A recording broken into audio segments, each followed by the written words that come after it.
এইভাবে তসলিমার যুক্তি মতো তসলিমারে যদি একসাথে 4 বেটার কাছে বিয়া দেওয়া হয়, বলেন ক্ষেত কটা গিরস কজন?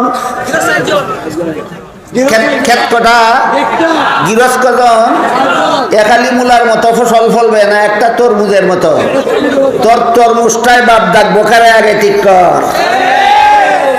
ইরা লইয়া তোর ইজ্জত যাইব, তোর 303 ইজ্জত যাইব, আর তোর পেটের সন্তানটারে 4 টুকরা না করিয়া 4 বাপে বাড়ির যাইতে পারতো না।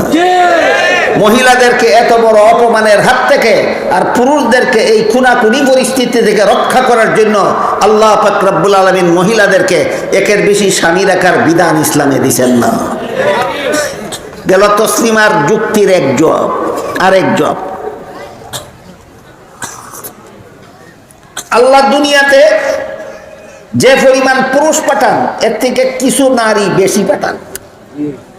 বাংলাদেশের আদমশুমারির হিসাব করে দেখেন, যে পরিমাণ পুরুষ আছে এই পরিমাণ নারী আছে না অনেক নারী বেশি আছে? আমি কয়েক বছর আগে এক পত্রিকাত বাংলাদেশের আদমশুমারির হিসাব দেখছিলাম যে বাংলাদেশের যে পরিমাণ পুরুষ আছে এর থেকে 50 লক্ষ নারী বেশি আছে। এখন তসলিমার যুক্তি যদি আমি একটু সময়ের জন্য মেনে নেই যে একটা মহিলা যদি একের বেশি স্বামী রাখতে না পারে, তাহলে একটা পুরুষও একের বেশি বউ রাখতে পারবে না। মানলাম তোর যুক্তি একটু সময়ের জন্য।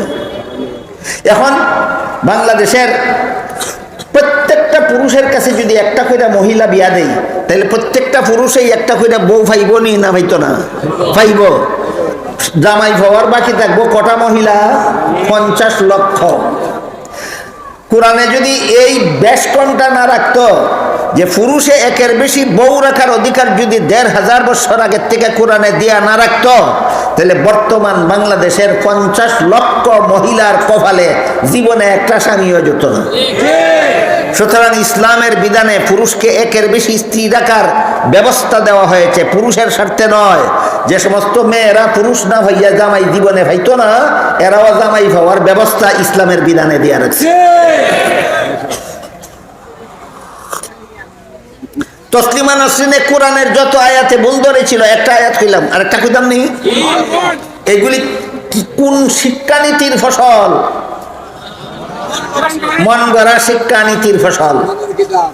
মন গড়া শিক্ষানীতির ফসল তসলিমা নাসরিন, মন গড়া শিক্ষানীতির ফসল আহমদ শরীফ, মন গড়া শিক্ষানীতির ফসল লতিফ সিদ্দিকী, মন গড়া শিক্ষানীতির ফসল শামসুর রহমান, মন গড়া শিক্ষানীতির ফসল